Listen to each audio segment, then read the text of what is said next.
We're going to record our program tonight, and we're just going to start off with Mary Brownlow giving us a welcome. Okay, welcome. I'm Mary Brownlow, and I'm a trustee of the Norwich Historical Society. And I'm here with Sarah Rooker, director of the Norwich Historical Society, and with Michael Simpson, professor of environmental studies and sustainability at Antioch University, and a Norwich resident and my neighbor.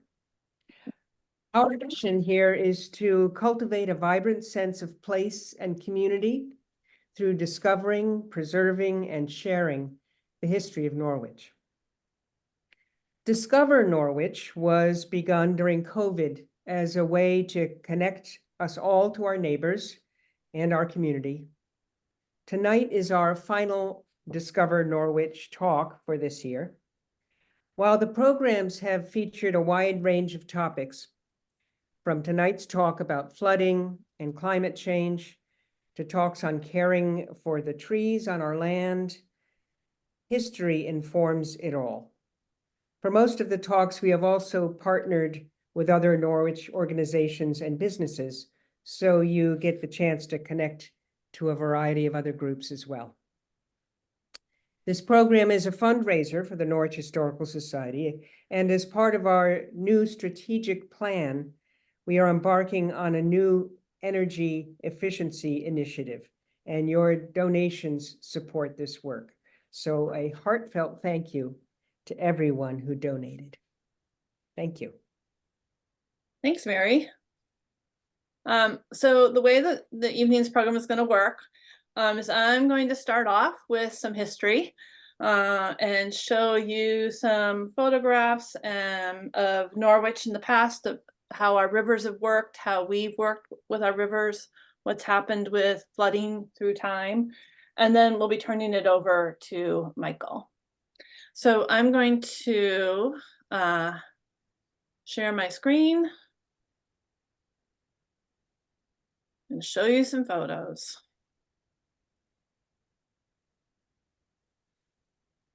Oh, sorry, hang on a second. There we go. I thought I'd just start off with this map showing you the Bloodbrook watershed. And just note that that watershed takes up just about the entire town.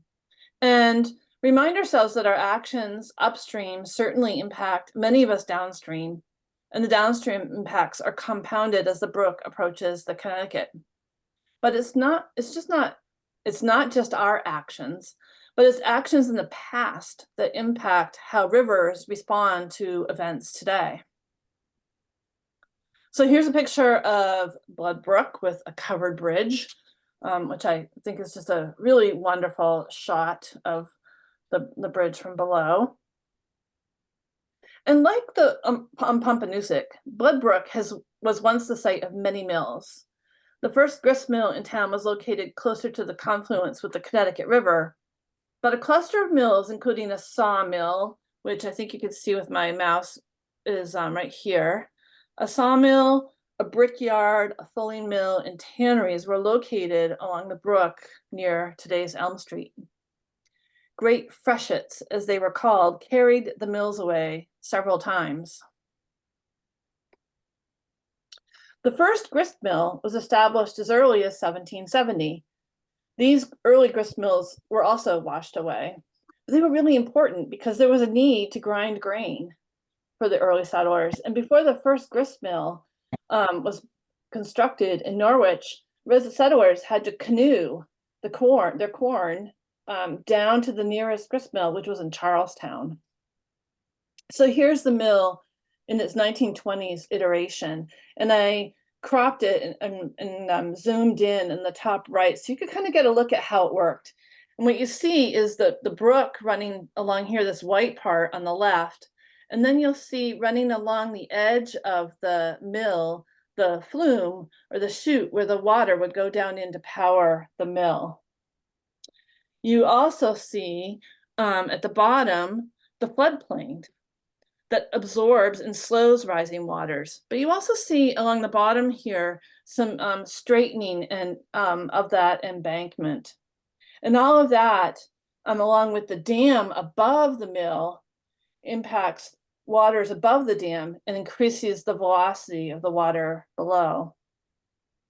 Sarah, there's a question in the chat. What is a freshet? A flood.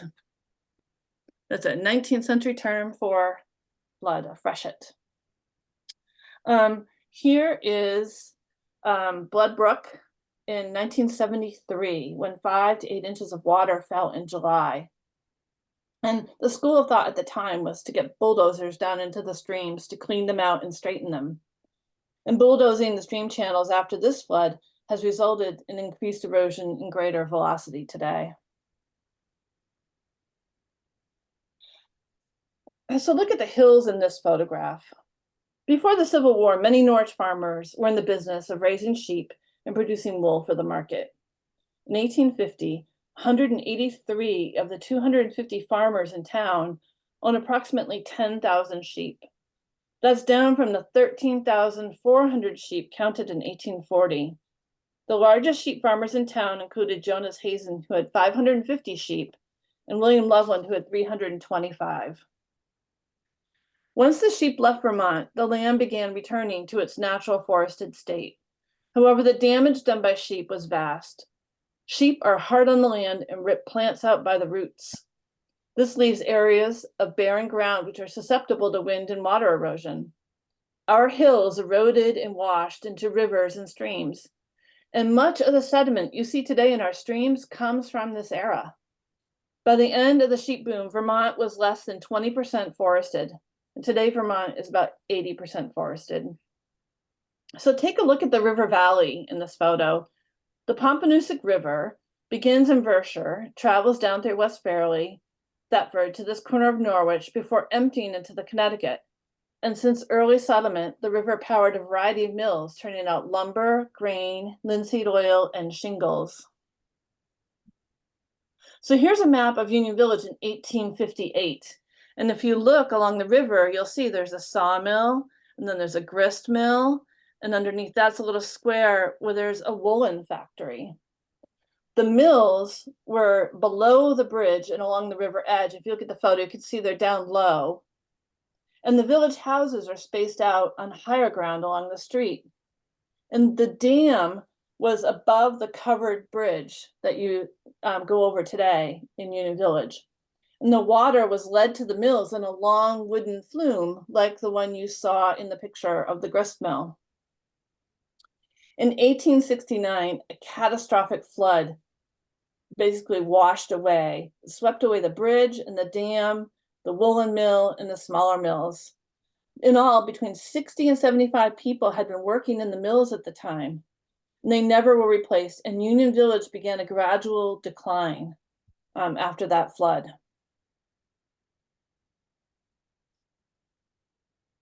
Here we are further downstream from Union Village. This is Pompanousek, and if you look along the bottom, you'll see the Connecticut River, and you'll see the railroad tracks. And we all know Route 5 runs along the railroad tracks today, but notice the road goes to Norwich, and it actually veers away from the railroad tracks, goes up to where there was once a covered bridge, and then went back down along where we know where their houses are today and onto Route 5. Also notice there was a ferry going across the river.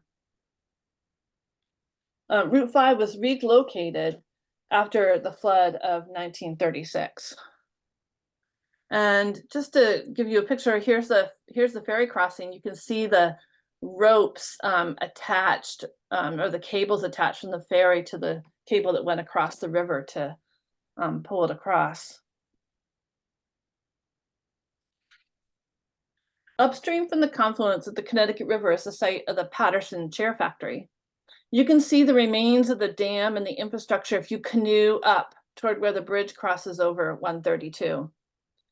This was a good spot for the factory. There was a consistent flow of water, reliable transportation thanks to the railroad, and a ready supply of logs drawn to the factory, not only by local residents, but also from the springtime log drives on the Connecticut River. A small but thriving company town developed around the factory, which included 8 tenements to house workers. The mills turned out 8 to 10 carloads of chairs every year. That's train carloads, along with about 800,000 feet of rough and dressed timber every year. In March 1936, there was a heavy snowpack in the hills and heavy ice cover on the rivers. 2 major storms dropped between 10 and 30 inches of rain.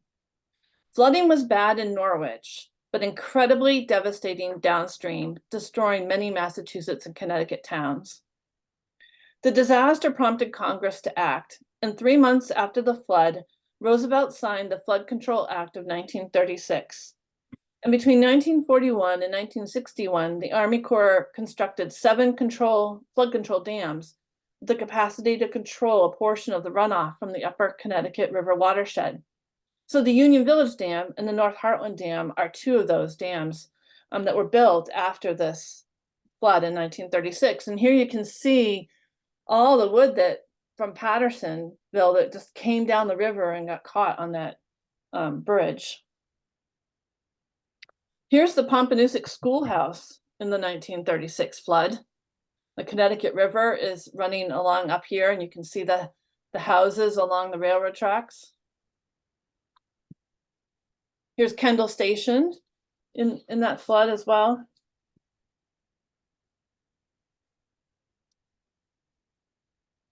The train brought more construction along riverbanks throughout Vermont. In some cases, entire community centers moved, making them vulnerable to flooding. And here you can see how high the railroad tracks were built. So this is Route 5. It's called Loveland Corner, and it goes up to this house here, which is the Carol Loveland's house today, where you would turn in to go to Honeyfield Farm.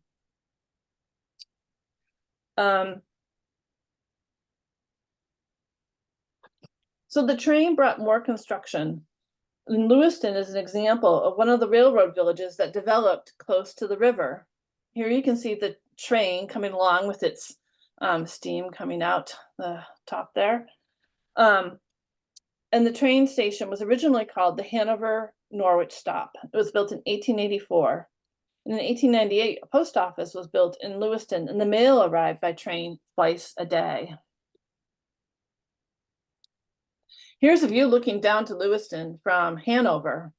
And when we think about the amount of sediment pouring down into our rivers and the amount of erosion that was going on in the past, this is a pretty dramatic example of that for sure. Another impact on our rivers, the millions of long hardwood logs from Vermont and New Hampshire forests that were floated down the river during the legendary log drives after the Civil War. Dozens of dams were built on rivers and streams every year to hold back the water flow until the drive was ready, and then in the spring loosed to flush the timber downstream. The last big drive of long logs on the river took place in 1915, when 65 million feet of lumber was driven down the Connecticut by 500 men from all over New England and Canada. So this is Ledyard Bridge from Hanover, looking over to Lewiston. This is Sharon and the White River. And just think about the environmental impact on the hills and our rivers. In 1927, a wet fall with saturated ground set the stage for a flood. But over a century of human activity also set that stage. Farming activities and lumbering had left many hillsides bare of trees that would have held back runoff. Vermont villages were now clustered in narrow valleys built along the riverbanks. And in November of 1927, it rained for 3 days. Central Vermont got 9 inches, and rivers quickly overflowed their banks. It was devastating, particularly for these valley railroad towns. And this is Lewiston. The bridge is sort of off to the right of the photograph, and you're kind of looking at where the Montshire is today. In 1935, a new bridge was being built to Hanover, the Ledyard Bridge. And the temporary bridge was a pile bridge that you can see here that was about 15 feet above the water. The spring high water took out about 75 feet of the bridge, and they stretched a wire rope sidewalk over that gap for pedestrians. Henry Barstow, whose memoirs we have at the Historical Society, recalled, "I thought it rather brave to walk over the river, the deep river waters. I hung onto the wire rope as I walked across." Here's another slide of Lewiston in the 1936 flood. Now, between 1948 and 1950, New England Power Company built the Wilder Dam. It raised the water level 16 feet, flooding slightly over 3,100 acres on both sides of the river, and created a reservoir that extends from Wilder to Newbury. Residents either sold their land to the power company or granted the company flowage rights. Thanks to that new dam, a large section of what was Lewiston is now underwater. So these houses were all gone. And here's a picture of that dam and the lake, Wilder Lake. They say that humans' interaction with waterways are always changing, and you've probably heard the old adage that you can never step in the same river twice. So this is a peek at the past, and I'm going to turn us over to Michael so he can talk about the present and the future. Okay. Just want to make sure can you hear me? Yes. Okay. I'm going to share my screen. Give me a sec.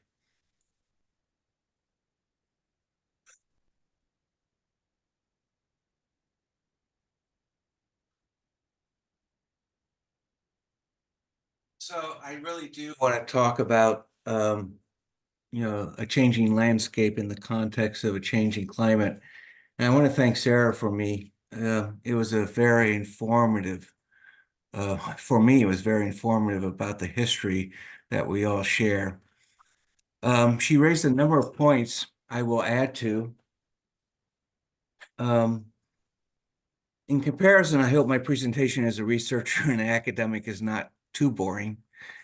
Now, if you have questions, put them in the chat. I will answer them after my presentation. What I hope to do today is communicate the factors that lead to increased impacts from storm events and some basic responses that can help mitigate these impacts. Now, I want to start with this approximately 3-minute video in real time to set the stage. There's no audio, but you can watch it.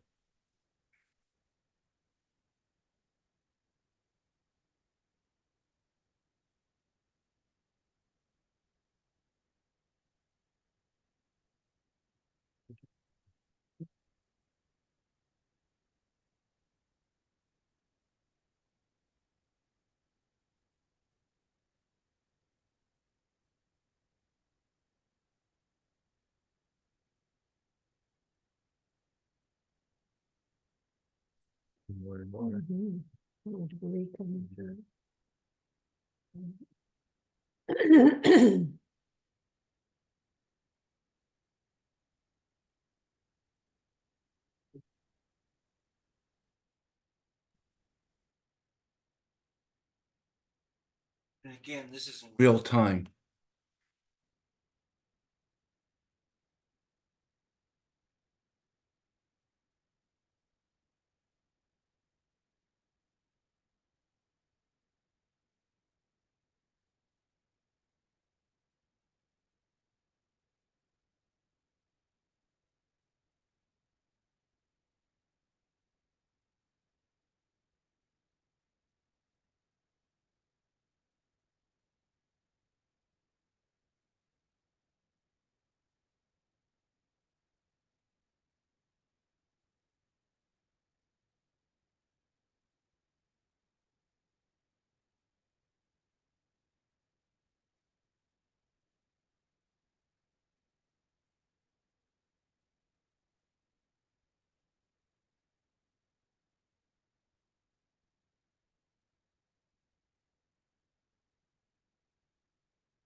So let me dive a little deeper of the factors that are creating the runoff dynamic. Obviously, there is precipitation. Then there's how the rainfall interacts with the landscape. Finally, it is both where the context of this occurs and what decisions we made in the past. Precipitation is a key to impacting runoff and related impacts, but is driven not only by duration of rain, but also the frequency of rain events, the intensity of a rain event, and the timing of rain events during the year. But before I continue, I want to be sure you can distinguish between what is weather and what is climate change. Climate change is a trend over time. Okay, and as researchers, we only look at a minimum of 30 years of data to determine what is happening over the past or what we may project into the future. Now, a changing climate and the resultant weather is now predominantly being driven by anthropogenic loading of greenhouse gases. This is a classic curve where they started measuring greenhouse gases or CO2 in the atmosphere in Mauna Loa Observatory in Hawaii in 1958. And you can see the curves increasing. It's not a straight line. It's actually increasing at an increasing rate. But projecting climate change is driven by scenarios of how society will act into the future regarding energy sources, housing, transportation, economic decisions, as well as decisions about population growth and maintenance of natural sequestration mechanisms that take in CO2. In 2009, the creation of the RCPs, or what's called representative concentration pathways, came up with a number of scenarios about future societal storylines and projected greenhouse gas loadings, as well as related changes to climate parameters because of that greenhouse gas loading. Now, the most pessimistic future, which is called RCPA 8.5, is the path we are currently on. And for our focus today, it should be noted that the greater the evaporation of the ocean because of this increased temperature, the greater the rainfall that will fall on terrestrial environments. Now, this map from NOAA shows the percent increase in the amount of precipitation falling in very heavy rain events. That's the heaviest 1% of all daily events from 1958 to 2012 for each region in the US. As you can see, our region has experienced the greatest impacts of these heavy events. Now, projections of how such heavy rainfall events will increase is shown here for the RPC 8.5, which I said was business as usual pathway. We see an increase of the frequency of extreme precipitation events up to 5 times as often over the next decades. Concurrently, we have seen the winters warming faster. And this is a good winter to put on that list.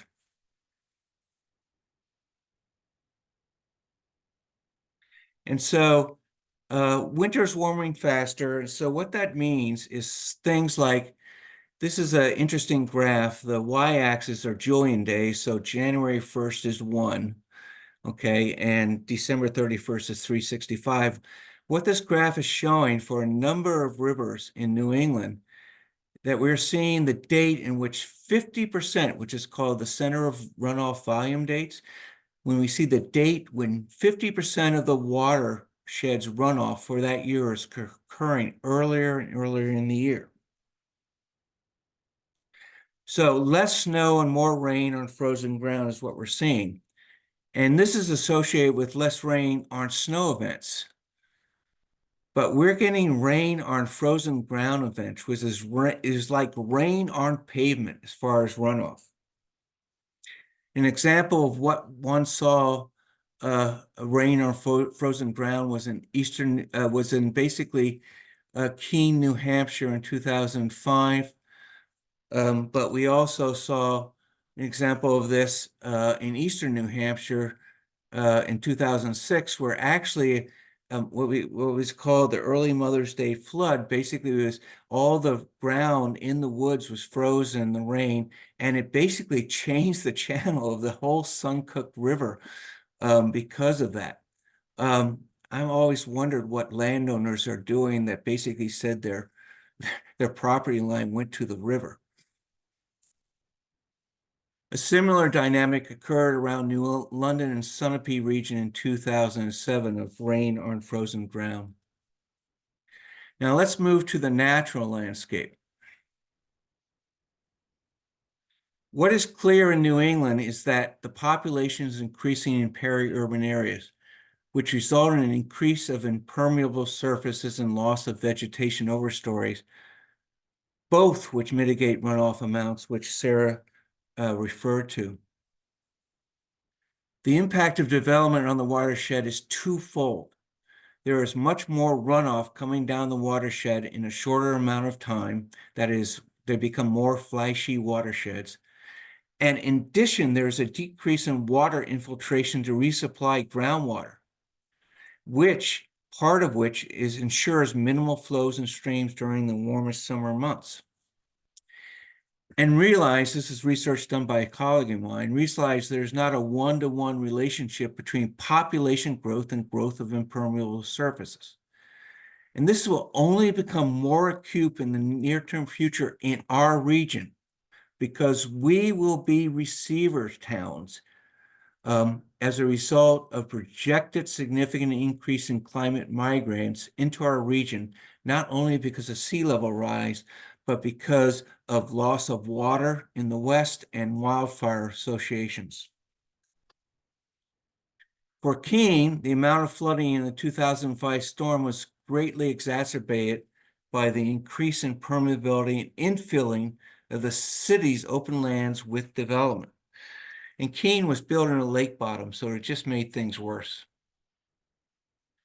Closer to home, an example of impermeable surface runoff impact was seen in Lebanon in 2013. I'm sure many of you remember this, where the amount of rainfall is not that out of the ordinary based on historical trends, but the intensity on the landscape, much of it in urban impermeable landscape, created a flash flood dynamic.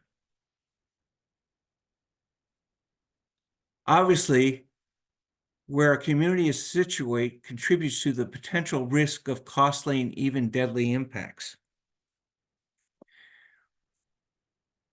Now, this is a classic hydrograph of a rainfall event and the runoff timing and amount over time. The lag time is the amount of time one sees between the beginning of a rainfall event and when a flood wave starts to come down the watershed. Obviously, the shape of the watershed and the steepness of the watershed impacts how short that lag time is.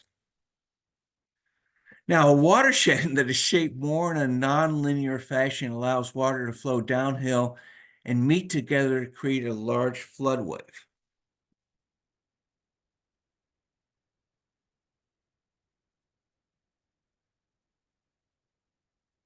Perfect example of what happened in Alstead, New Hampshire in 2005. The congruence of runoff created a large flood wave that overtopped the capacity of a major road crossing, similar to what we saw at the beginning of the presentation. When the road was undermined, a lake had formed behind the culvert, and once the culvert collapsed, one saw a 40-foot high flood wave rush down the valley at 200 miles per hour and wiping out the roads, houses, and a general store. In this event, 5 people perished.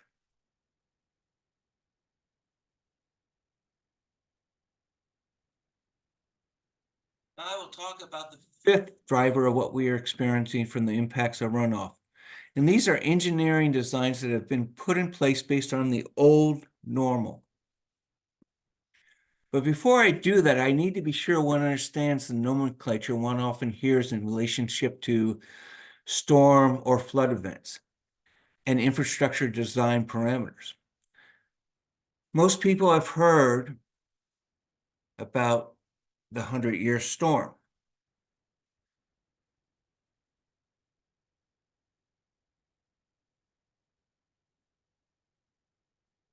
And some think once we've had such a storm or flood event, we can rest easy for many years to come.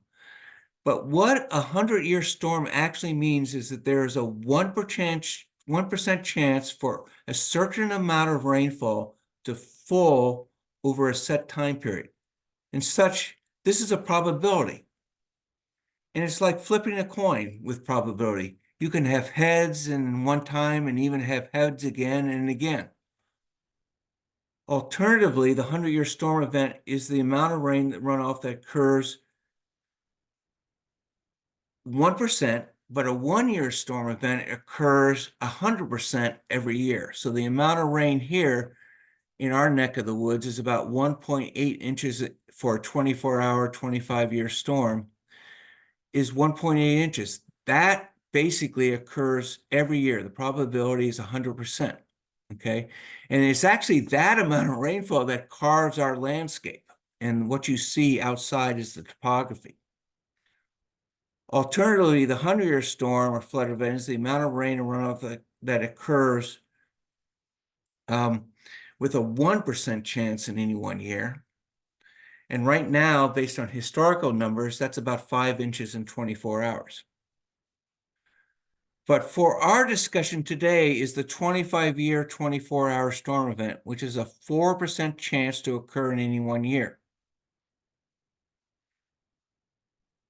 And this is the amount of rainfall that engineers use for all our surface water conveyance infrastructure related to transportation corridors in the state of New Hampshire and Vermont.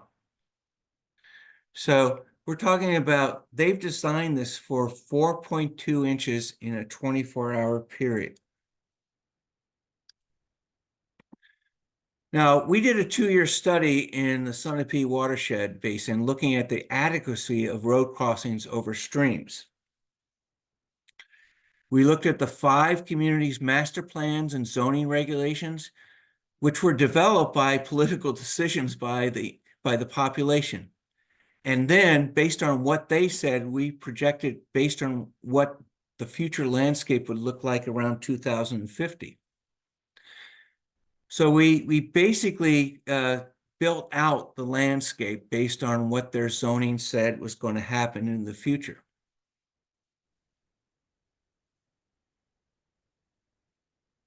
Okay.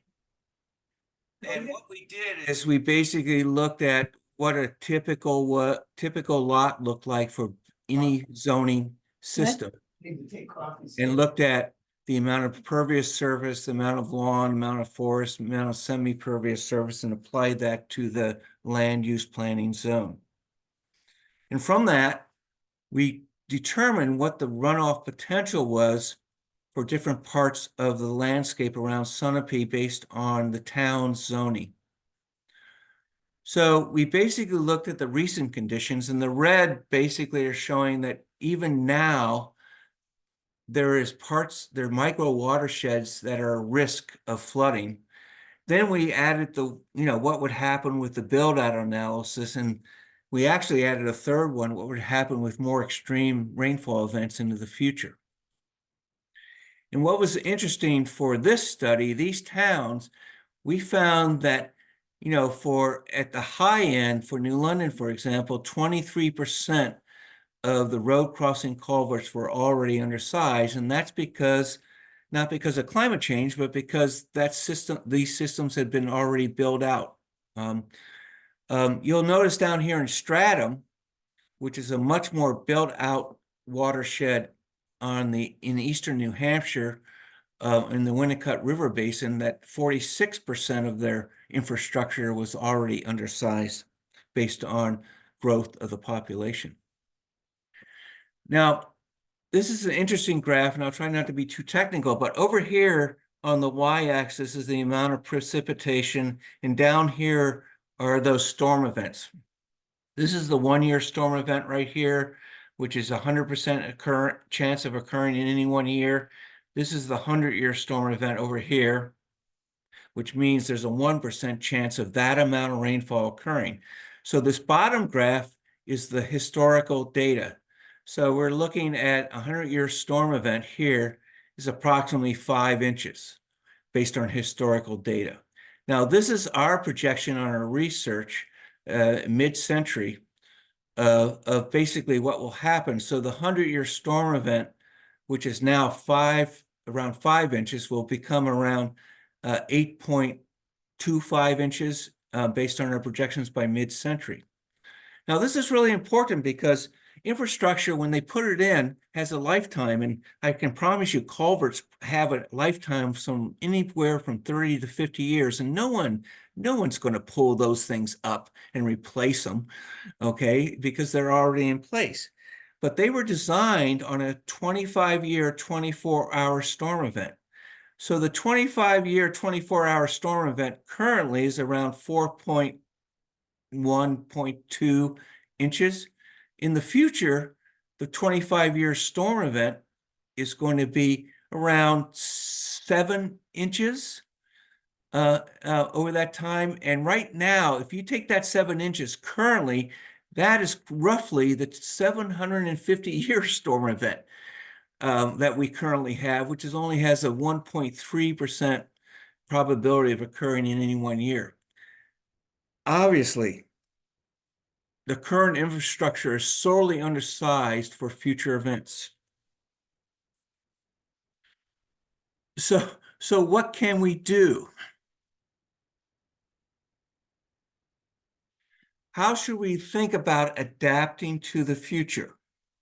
And this is critical for towns to take into account because this future is actually not as far in the future as originally was projected because of major changes in the global system, from the melting of the Greenland ice cap to the melting of permafrost to the slowing of the Gulf Stream.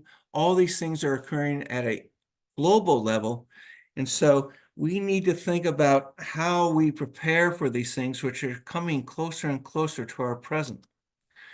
So there's only 5, as far as I'm concerned, 5 adaptation choices, and one is do nothing, okay? And that's what we've been seeing a lot, but especially at the federal level.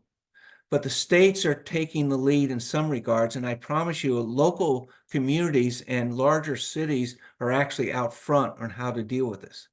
So you can protect from the impact. You basically can build barriers or whatever to protect from the impact from a changing climate. You can assimilate the impact, and that goes back to how you design things to allow that impact to be absorbed. You can move away from the impact, and that's what's going to happen as a result of sea level rise and all the migration to our neck of the woods. Or you can protect what makes us resilient. And these are not mutually exclusive. You can do all 4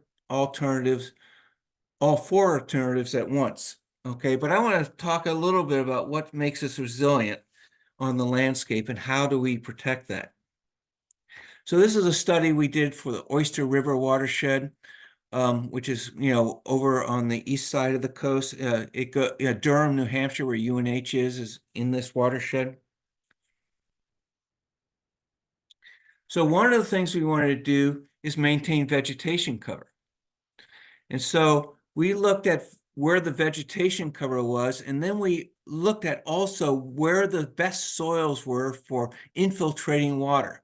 So we identified places in this watershed that maybe communities within the watershed or even land trusts in the watershed start to prioritize these as places to protect, because these are resilient. They absorb the rainfall, they intercept the rainfall, and they reduce the flood wave.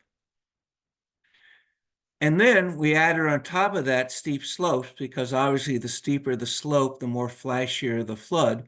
And so we prioritize, if you're going to start someplace, start where the red is, okay? And protect those areas from development because they're providing a lot of mitigation to future impacts to the system. Now let's go back to our watershed here. Obviously, the water is sort of circular, it's not linear. The water becomes congruent, creates large flood rays. Well, one of the things you can do is make sure that you protect the wetlands, or you actually create more wetlands, which is what I get paid for sometimes to do.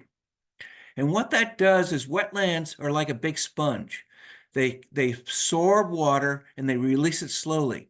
And so what you see is that big flood wave is now changed to a series of small flood waves with not as high of elevation or depth, because those wetlands are releasing the water at a slower rate. And so you don't get as large of impact.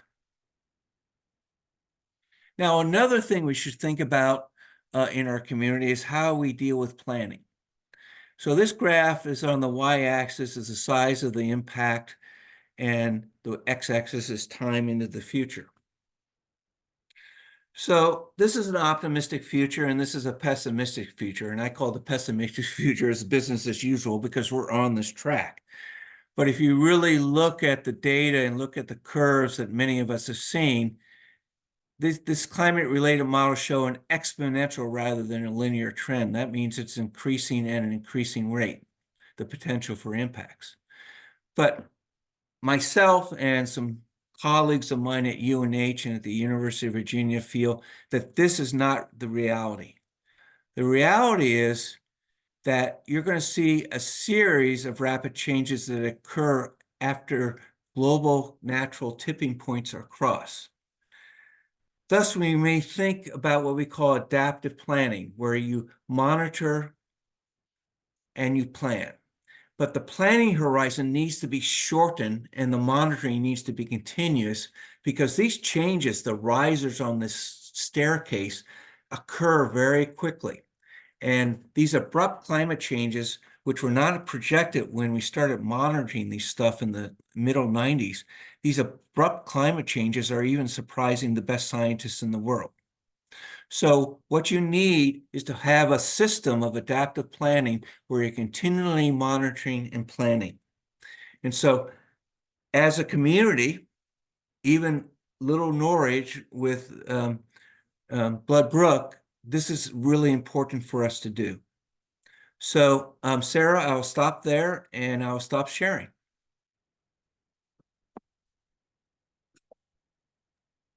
Thank you so much. I'm sure there are questions out there for you about Norwich and things you think that we should be doing in our own town.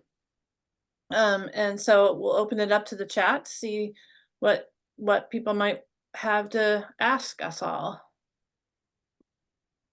Maybe while we're waiting, could you talk to us a little bit more about some work that you've done in Norwich or that you've seen being done, or?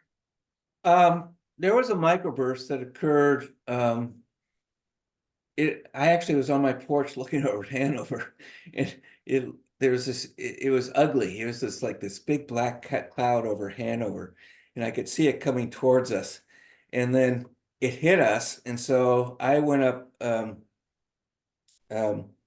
Tucker Hill and went around, and I immediately saw that 2 of the road crossings were completely blown out. Okay, and this was a relatively short microburst, so the duration was very, very short, but the intensity was great. And the thing about it, if you look at the data, there had been 3 rainfall events, over the last 2 weeks right before that, so the ground was saturated. And so even a little rainfall event with saturated ground is like water on a pavement. And so a lot of people, we call that antecedent condition. So a lot of people don't realize that, what happens during the dynamic of rainfalls as far as frequency is a big impact. And it's only exacerbated by as we build out the landscape and remove the resilience of the landscape. We're getting questions. Where in Norwich today are the areas most likely to experience flooding?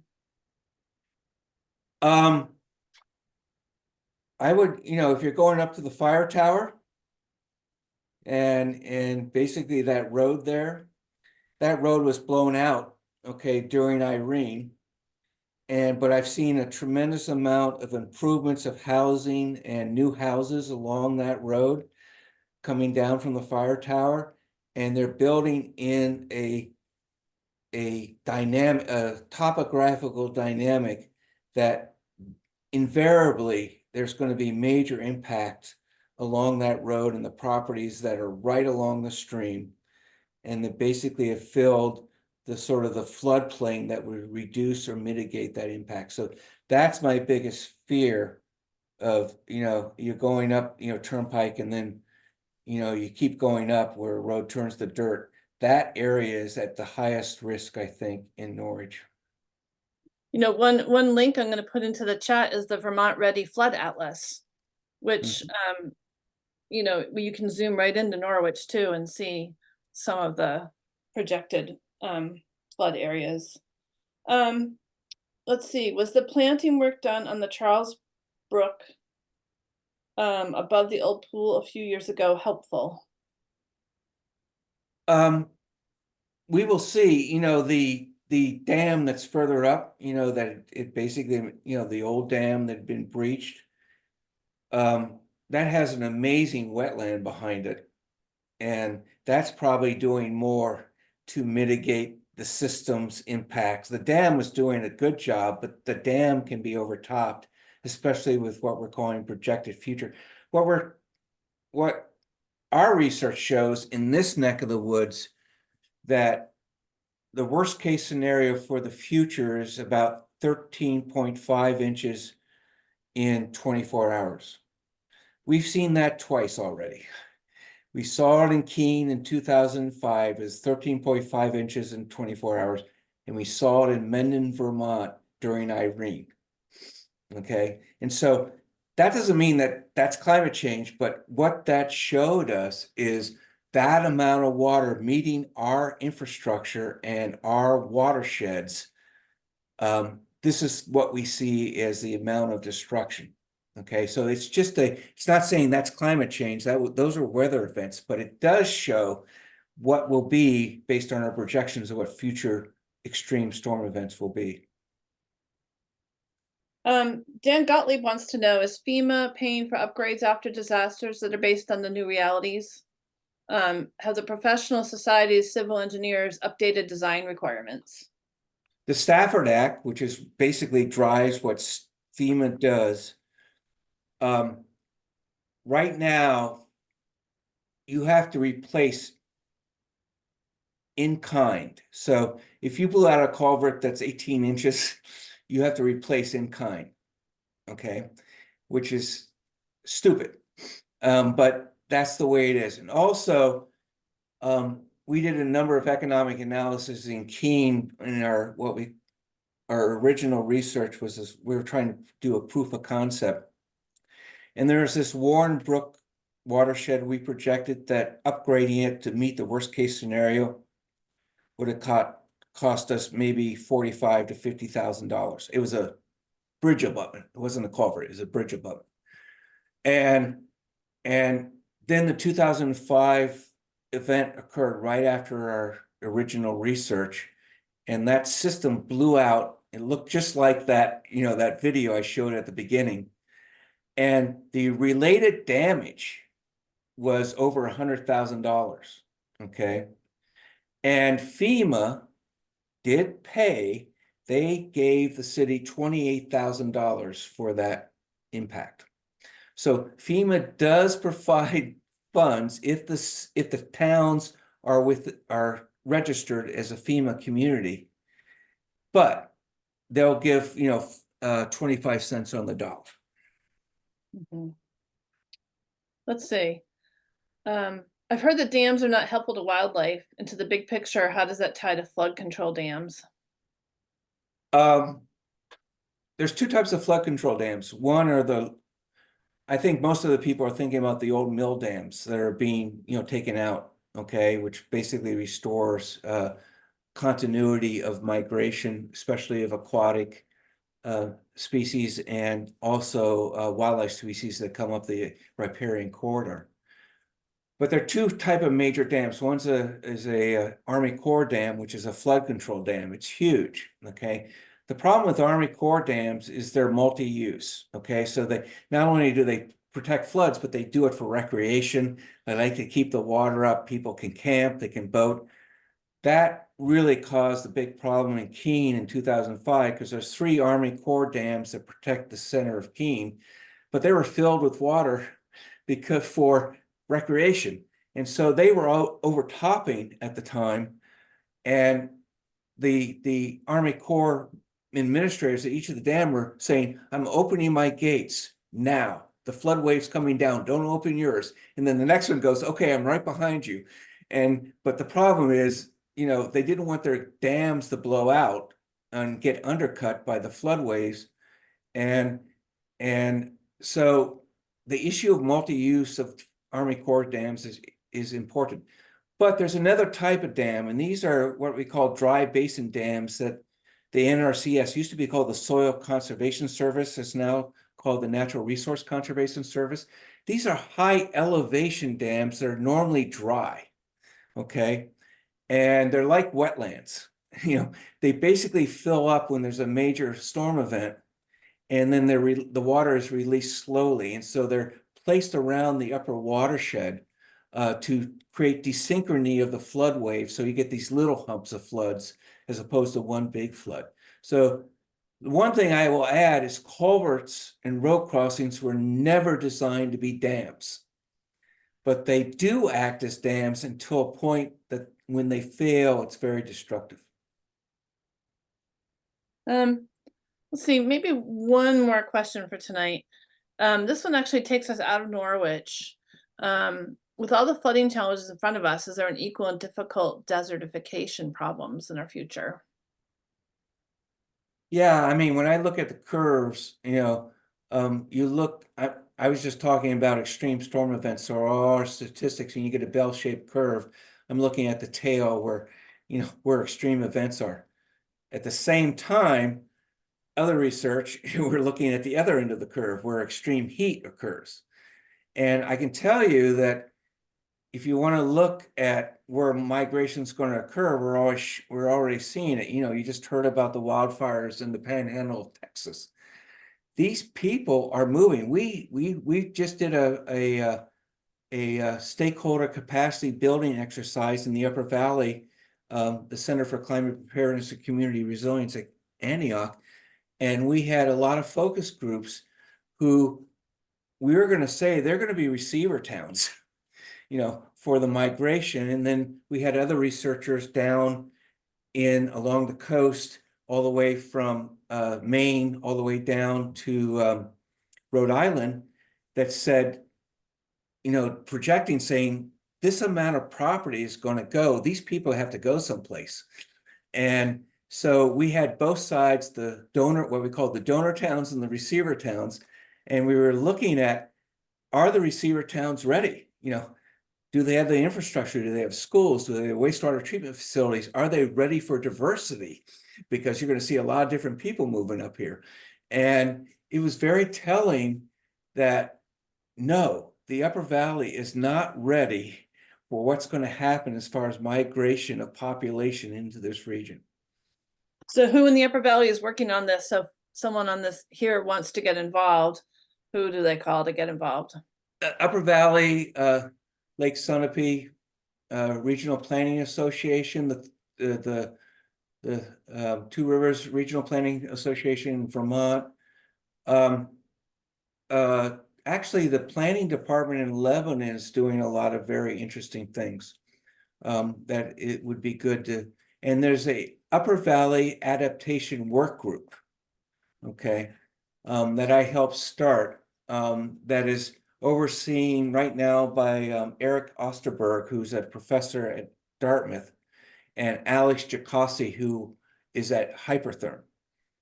And so that's sort of an ad hoc group, but they basically are doing a lot of networking and looking at these kinds of problems. Well, thank you. I think that's a good spot to end us on, and I hope that we've all learned a lot. And one thing I really like about Discover Norwich is getting to meet the experts in our town, because our town is amazing experts on so many topics. So thank you, and thank you for directing us toward some ways we might be able to take some action. Well, thank you, Sarah. This was a pleasure. Yeah, great. Thank you so much. And thank you, everybody. This was our final Discover Norwich for the year.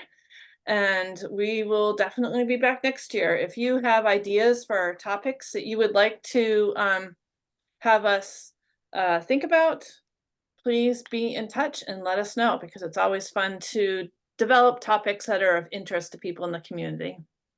So thank you, thank you, thank you. And we appreciate all of you being here tonight. And I see people zooming right out. So I will end our program. Michael, thank you.